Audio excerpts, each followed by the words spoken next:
Ibu dosen dan teman-teman atas waktu yang telah diberikan kepada kelompok kami. Di sini kami dari kelompok 4 akan menyampaikan materi mengenai sistem moneter internasional, yang mana subbabnya itu dapat dibagi menjadi yang pertama sejarah sistem moneter internasional, bursa valuta asing, pasar modal internasional, dan nilai tukar mata uang, yang mana penyampaiannya akan disampaikan oleh masing-masing penyaji.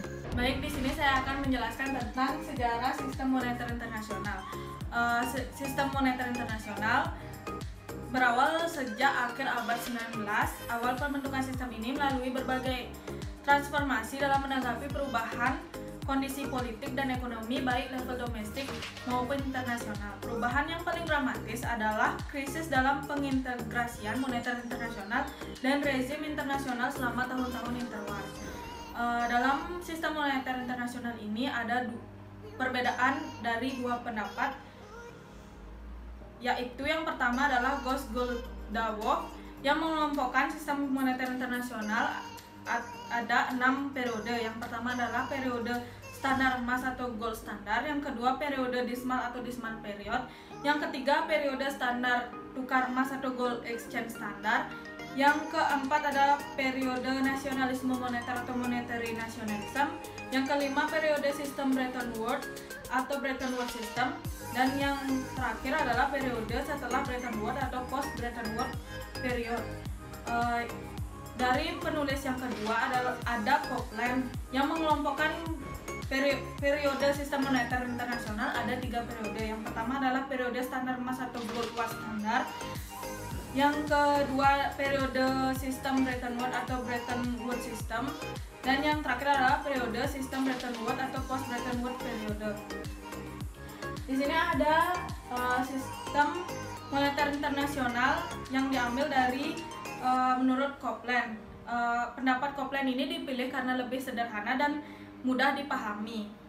Dalam penulis Copeland ini dijelaskan ada 3 periode. Yang pertama adalah periode standar emas yang dimulai dari tahun 1870 sampai 1914, di mana pemerintah Inggris menetapkan nilai pound sterling dengan emas karena perkembangan industri dan perdagangan dunia yang berkembang pada abad 19, serta diperkuat dengan ditemukannya tambang emas di Amerika dan di Afrika. Maka sistem standar emas dipakai banyak negara hingga Perang Dunia Pertama. Sistem ini sangat penting bagi sebuah negara untuk mempertahankan cadangan emas. Sistem ini juga memiliki efek secara implisit membatasi nilai tukar di mana masing-masing negara dapat memperluas cadangan uangnya. Periode yang kedua adalah periode sistem Bretton Woods yang dimulai dari tahun 1944 sampai 1973, di mana dalam perjanjian ini terbentuk 2 badan internasional, yaitu International Bank for Reconstruction and Development yang sekarang dikenal dengan Bank Dunia dan Dana Moneter Internasional. Sistem kurs valuta asing yang dipakai semula adalah kurs tetap dan tidak memperbolehkan negara anggotanya melakukan pengawasan devisa atau exchange control kecuali mengalami krisis moneter atau defisit neraca pembayaran yang hebat. Pada masa tersebut, dolar merupakan mata uang yang sangat penting dalam lalu lintas pembayaran internasional. Periode ketiga adalah periode setelah Bretton Woods yang dimulai dari tahun 1973 sampai saat ini. Sejak tahun 1973, sistem moneter internasional merupakan campuran antara kurs tetap dan kurs berubah-ubah. Secara umum, dolar makin kurang stabil dan melemah sedikit dalam jangka panjang. Dalam pihak lain, yen Jepang dan mark Jerman menaik dan telah menguat. Mata uang di negara yang baru berkembang amat sangat tidak stabil dan pada umumnya menurun dan melemah. Negara-negara Eropa dan Jepang telah melepaskan ikatan mata uangnya dengan dolar Amerika Serikat. Dengan demikian, telah merupakan mata uang yang mengambang. Namun demikian, dolar masih memegang peranan penting dalam lalu lintas pembayaran internasional. Pembayaran luar negeri, kebijakan campur tangan dalam valuta asing oleh bank sentral, serta catatan-catatan statistik, Dana Moneter Internasional, dan Perserikatan Bangsa-Bangsa masih menggunakan dasar mata uang dolar. Sekian dari pemaparan materi saya lanjutkan dengan penyajian selanjutnya. Perkenalkan, nama saya Gusti Ngurah Perdana Putra, NIM 1070. Di sini saya akan menjelaskan tentang bursa valuta asing. Menurut Susanto tahun 2008, pasar valuta asing adalah tempat atau lembaga yang memperdagangkan mata uang asing. Kemudian bursa valuta asing diselenggarakan oleh bank pemerintah, bank swasta nasional, bank asing yang sudah menjadi bank devisa, dan yang terakhir adalah lembaga khusus yang memperdagangkan mata uang asing atau yang biasa disebut dengan money changer. Selanjutnya adalah manfaat dari adanya valuta asing. Yang pertama adalah memajukan dan memperlancar perdagangan antar negara, memudahkan urusan pembayaran antar negara, menambah cadangan devisa negara, meningkatkan kegiatan ekspor dan impor. Yang kelima adalah meningkatkan cadangan devisa yang akan memperlancar pembangunan nasional. Selanjutnya adalah adapun beberapa istilah tentang kurs valuta asing, yaitu kurs beli, kurs jual, dan kurs tengah. Kurs beli. Kurs beli menunjukkan harga beli valuta asing pada saat money changer membeli valuta asing. Sedangkan kurs jual adalah sebaliknya, yaitu menunjukkan harga jual valuta asing pada saat money changer menjual valuta asing. Selanjutnya adalah kurs tengah. Kurs tengah ini merupakan selisih dari kurs jual dan kurs beli.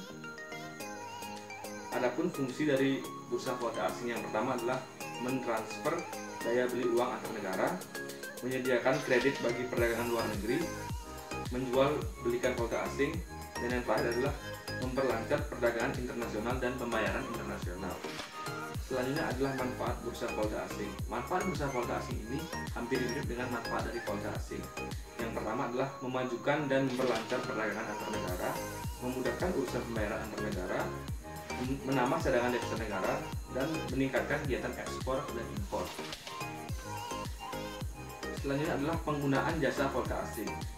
Penggunaan jasa valuta asing ini timbul karena kegiatan ekonomi internasional, di mana pihak-pihak yang membutuhkan jasa valuta asing ini adalah orang-orang yang membiayai anggota keluarganya di luar negeri, para importir yang membayar eksportir di luar negeri, para investor yang berinvestasi di luar negeri, orang dalam negeri yang membayar kewajiban di luar negeri, perdagangan falas yang akan melakukan spekulasi terhadap naik turunnya nilai valuta asing, orang dalam negeri yang berkunjung ke luar negeri, perusahaan asing yang berada di Indonesia yang akan membayar dividen kepada pemegang sahamnya di luar negeri.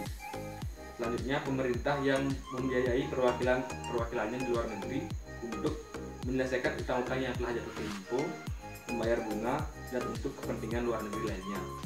Sekian yang dapat saya sampaikan. Terima kasih. Baik, terima kasih atas waktunya. Perkenalkan, nama saya Dewi Gede Boksaditya, NIM belakang 1279. Di sini saya akan melanjutkan materi, yaitu fungsi dan manfaat pasar valuta asing. Dalam rangka memperlancar pembayaran internasional, pasar valuta asing memiliki fungsi yang amat penting. Fungsi pasar valuta asing antara lain ada memperlancar jalannya kegiatan ekspor dan impor, memperlancar penukaran valuta asing, memperlancar pemindahan dana dari satu negara ke negara lainnya, memberikan tempat bagi para pedagang valuta asing untuk melakukan spekulasi. Selanjutnya, manfaat adanya valuta asing yaitu arus mata uang asing yang masuk. Selanjutnya, manfaat adanya valuta asing. Yang pertama, arus mata uang asing yang masuk dapat mendatangkan devisa. Yang kedua, dapat mengetahui nilai tukar uang suatu negara. Yang ketiga, dapat menyesuaikan harga-harga barang jasa bila terjadi perubahan nilai mata uang asing. Yang keempat, mempermudah orang, di mana lembaga dalam melakukan perbedaan luar negeri dengan mengetahui nilai mata uang asing dapat mengetahui jumlah ekspor dan impor yang dilakukan. Selanjutnya, mempermudah orang untuk melakukan perjalanan ke luar negeri, karena orang yang melakukan perjalanan ke luar negeri membutuhkan mata uang asing. Tergantung pada negara yang akan dituju, misalnya orang Indonesia yang akan pergi ke Jepang, maka orang tersebut harus menukarkan rupiah ke mata uang yen. Selanjutnya, materi pasar modal internasional, di mana pasar modal adalah sebuah tempat bertemunya pihak yang memiliki kelebihan modal dan pihak yang kekurangan modal. Pasar modal internasional merupakan pasar untuk berbagai instrumen keuangan jangka panjang yang bisa diperjualbelikan, baik surat utang, saham, reksadana, instrumen derivatif maupun instrumen lainnya. Selanjutnya, fungsi pasar modal global. Pasar modal membuat seorang untuk menginvestasi atau meminjam uang. Mereka yang menginvestasikan uang adalah perusahaan yang memiliki kas surplus, individual, lembaga non-bank. Sedangkan yang meminjam uang adalah individual, perusahaan, dan pemerintahan. Kedua kelompok ini merupakan pelaku pasar modal. Pelaku pasar adalah sebuah perusahaan layanan keuangan yang menghubungkan investor dan peminjam baik secara langsung maupun tidak langsung. Selanjutnya, peran pasar modal global dalam perekonomian dunia. Pasar modal memberikan peran besar bagi perekonomian di suatu negara karena pasar modal memberikan dua fungsi sekaligus, yaitu fungsi ekonomi dan fungsi keuangan. Pasar modal dikatakan memiliki fungsi ekonomi karena pasar modal menyediakan fasilitas yang mempertemukan dua kepentingan, yaitu pihak yang kelebihan dana atau investor dan pihak yang memerlukan dana atau issuer. Dengan adanya pasar modal, maka perusahaan publik dapat memperoleh dana segar masyarakat melalui penjualan efek saham melalui prosedur IPO atau efek utang atau obligasi. Selanjutnya, pasar modal dikatakan memiliki fungsi keuangan karena pasar modal memberikan kemungkinan dan kesempatan memperoleh imbalan bagi pemilik dana sesuai dengan karakteristik investasi yang dipilih. Dengan adanya pasar modal, diharapkan bahwa aktivitas perekonomian menjadi meningkat karena pasar modal merupakan alternatif pendanaan bagi perusahaan-perusahaan untuk dapat meningkatkan pendapatan perusahaan dan pada akhirnya memberikan kemakmuran bagi masyarakat yang lebih luas. Baik, sekian dari saya. Terima kasih. Nama saya Ninyoman Widiani dengan NIM 1024 ingin melanjutkan presentasi dari penyaji sebelumnya. Di sini saya akan menjelaskan mengenai ketertarikan pasar modal internasional. Pasar modal global memiliki manfaat yang begitu besar bagi kedua belah pihak, yakni peminjam dan investor. Bagi peminjam, pasar modal sendiri yaitu dapat meningkatkan penawaran dana dan dapat menurunkan biaya modal. Sedangkan bagi investor, dengan adanya pasar modal global dapat meluaskan investasinya di mancanegara. Pasar modal sendiri merupakan tempat bertemunya antara pihak yang kelebihan dana dengan pihak yang kekurangan dana atau modal. Pasar modal sendiri dibagi menjadi dua, yaitu pasar obligasi dan pasar saham. Pasar obligasi merupakan pasar di mana perusahaan dapat menerbitkan surat utang atau obligasi. Pasar ini merupakan instrumen yang dipilih oleh perusahaan ketika perusahaan tidak dapat memperoleh pinjaman dari bank. Sedangkan pasar saham merupakan pasar di mana perusahaan dapat menjual atau memperdagangkan saham kepemilikannya kepada investor dan investor dapat memperdagangkan saham kepemilikannya kepada investor lainnya. Pasar saham ini sangat membantu perusahaan dalam memenuhi kebutuhan modalnya. Ketertarikan pasar modal internasional. Dalam hal ini perusahaan tertarik karena pasar modal internasional ini dapat meningkatkan keuntungan perusahaan dengan memperdagangkan sahamnya di banyak negara.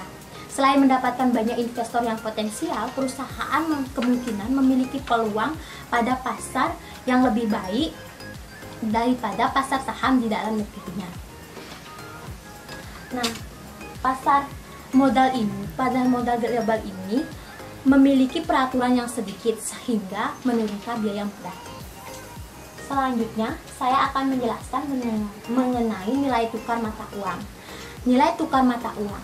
Nilai tukar mata uang ini merupakan sejumlah uang dari suatu negara, mata uang suatu negara yang dapat ditukarkan dengan mata uang asing. Dalam cara menyatakan nilai tukar ini dibagi menjadi dua, yaitu dengan model Eropa dan model Amerika.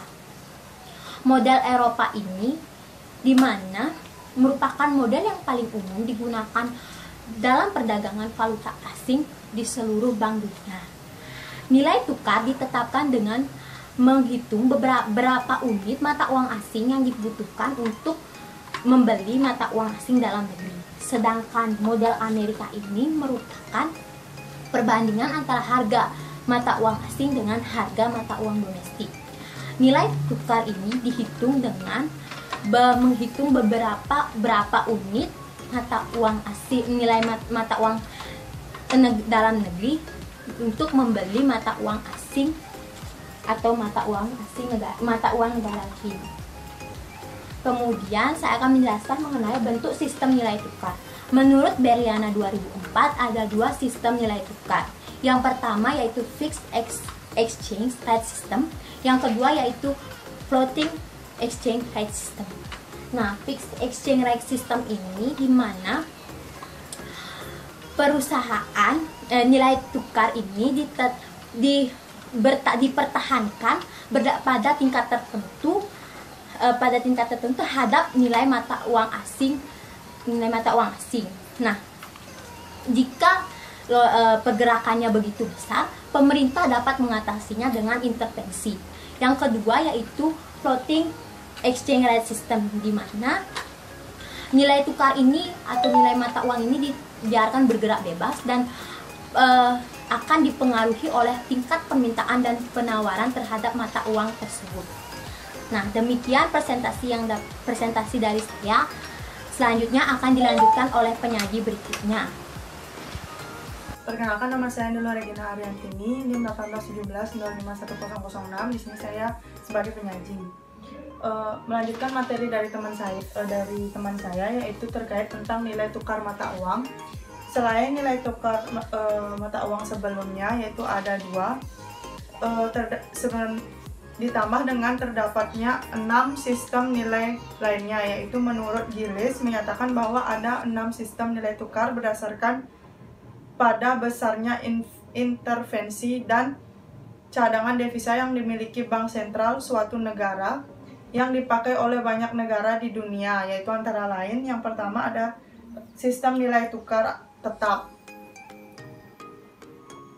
Dalam sistem ini, otoritas moneter selalu mengintervensi pasar untuk mempertahankan nilai tukar mata uang sendiri terhadap satu mata uang asing tertentu.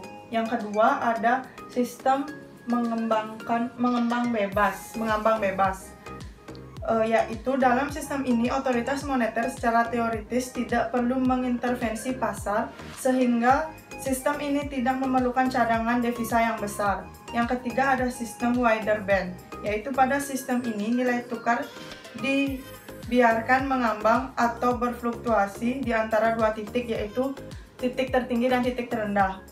Apabila keadaan perekonomian mengakibatkan nilai tukar bergerak melampaui batas tertinggi dan terendah tersebut, maka otoritas moneter akan melakukan intervensi dengan cara membeli atau menjual rupiah sehingga nilai tukar rupiah berada di antara kedua titik yang telah ditentukan tersebut. Yang keempat ada sistem mengambang terendah. Dalam sistem ini, otoritas moneter tidak menentukan untuk mempertahankan satu nilai tukar tertentu. Untuk mendorong ekspor, otoritas moneter akan melakukan intervensi agar nilai mata uang tersebut menguat. Yang kelima ada sistem crawling page, yaitu otoritas moneter dalam sistem ini mengaitkan mata uang domestik dengan beberapa mata uang asing. Nilai tukar tersebut secara periodik diubah secara berangsur-angsur dalam persentase yang kecil. Yang terakhir yaitu ada sistem adjustable page, yaitu dalam sistem ini otoritas moneter selain berkomitmen untuk mempertahankan nilai tukar, juga berhak untuk merubah nilai tukar apabila terjadi perubahan dalam kebijakan ekonomi. Selanjutnya ada faktor-faktor yang mempengaruhi nilai tukar tersebut.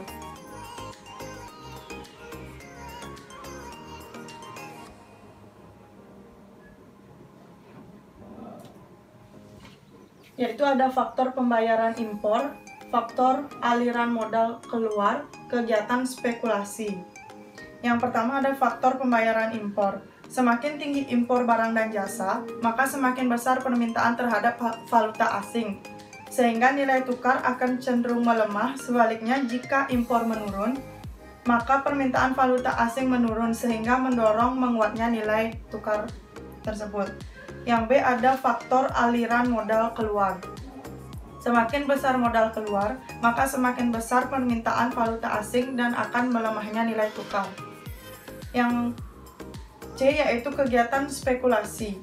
Semakin banyak kegiatan spekulasi valuta asing yang dilakukan oleh spekulan, maka semakin besar nilai permintaan terhadap valuta asing, sehingga memperlemah nilai tukar uang lokal terhadap uang asing. Yang selanjutnya ada faktor-faktor yang mempengaruhi penawaran valuta asing, yaitu ada faktor penerimaan hasil ekspor dan ada faktor aliran modal masuk. Yang pertama, faktor penerimaan hasil ekspor.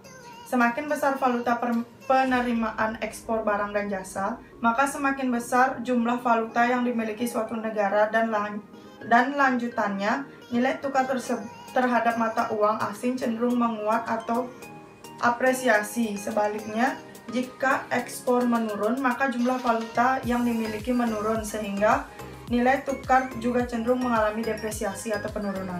Yang terakhir yaitu ada faktor aliran modal masuk.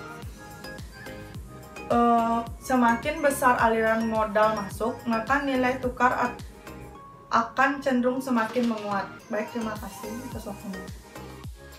Perkenalkan, nama saya Komandanti Kusuma Dewi. Di sini saya sebagai penyaji terakhir, yaitu penyaji ke-6.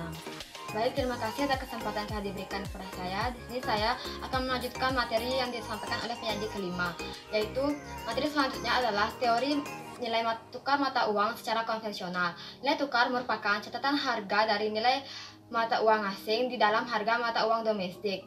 Karena tidak adanya nilai tukar mata uang yang dapat mengukur atau memadai nilai tukar mata uang asing secara sebenarnya, maka dikembangkanlah konsep atau cara menentukan nilai tukar mata uang asing yang lebih efektif. Baik, untuk materi yang selanjutnya yaitu perubahan harga yang terjadi di luar negeri. Ada dua penyebab mengapa perubahan harga di luar negeri ini terjadi. Yang pertama adalah not engineered atau not manipulated change, yang mana perubahan ini terjadi tanpa adanya manipulasi dari pihak lain. Yang kedua yaitu engineered or manipulated change, di mana perubahan ini terjadi karena adanya pihak lain yang mengubah atau memanipulasi harga untuk merugikan pihak-pihak lain. Baik, untuk materi selanjutnya yaitu sejarah perkembangan nilai tukar di Indonesia. Dalam sejarah perekonomian di Indonesia, nilai tukar pada intinya dikelompokkan menjadi 4 bagian. Menurut Perry dan Solikin, berikut adalah sejarah perkembangan dari nilai tukar di Indonesia. Yang pertama yaitu pada Oktober 1966 hingga Juli 1971 diberlakukan sistem nilai tukar bertingkat, yang mana penggunaan sistem ini dilakukan dalam rangka menghadapi fluktuasi dari rupiah serta mempertahankan dan meningkatkan daya saing yang hilang karena adanya inflasi. Yang selanjutnya pada Agustus 1971 sampai dengan hingga Oktober 1978 diberlakukan sistem nilai tukar tetap, yang mana sistem ini mengingatkan secara langsung nilai tukar rupiah dengan dolar Amerika. Pemberlakuan sistem ini didasari oleh kuatnya posisi neraca pembayaran pada kurun waktu 1971 sampai 1978. Untuk periode selanjutnya yaitu pada November 1978 sampai Agustus 1997 diberlakukan sistem nilai tukar mengambang terkendali, yang mana pada masa ini rupiah tidak lagi semata-mata dikaitkan dengan dolar Amerika Serikat, namun dengan nilai mata uang di seluruh dunia. Yaitu selanjutnya pada periode ini telah terjadi 3 kali devaluasi, yaitu pada bulan November 1978, bulan Maret 1983, lalu September 1986. Setelah devaluasi tahun 1986 ini, nominal rupiah diperbolehkan terdepresiasi sebesar 3 sampai dengan 5% per tahun untuk mempertahankan nilai tukar real yang lebih baik. Pada sistem ini, nilai tukar dibagi menjadi 3 periode, yaitu yang pertama managed floating, yaitu 1978 sampai dengan 1986. Jadi fluktuasi nilai tukar yang tidak terlalu besar dengan nilai kurs berkisar antara Rp625,38 hingga Rp1.644. Yang kedua yaitu managed floating 2, yang mana 1987 sampai dengan 1992. Pada periode ini juga terjadi devaluasi walaupun tidak terlalu besar dengan nilai kurs antara Rp1.644 hingga Rp2.053. Yang ketiga yaitu managed floating dengan crawling band system, yaitu dari September 1992 sampai dengan Agustus 1997. Terjadi depresiasi nilai tukar yang kisarannya antara Rp2.053 hingga Rp2.791. Pada Agustus 1997 hingga sekarang diberlakukan sistem mengambang bebas, yaitu dalam sistem ini Bank Indonesia melakukan intervensi di pasar valuta asing karena semata-mata untuk menjaga kestabilan nilai tukar rupiah yang lebih banyak ditentukan oleh keadaan pasar. Baik, sekian materi yang saya sampaikan, saya kembalikan ke moderator. Sekian presentasi dari kelompok kami. Mohon permakluman jika ada kekurangan dan kesalahan kata. Sekali lagi saya ucapkan terima kasih atas perhatiannya. Saya tutup dengan pranama Santi. Om Santi Santi Santi.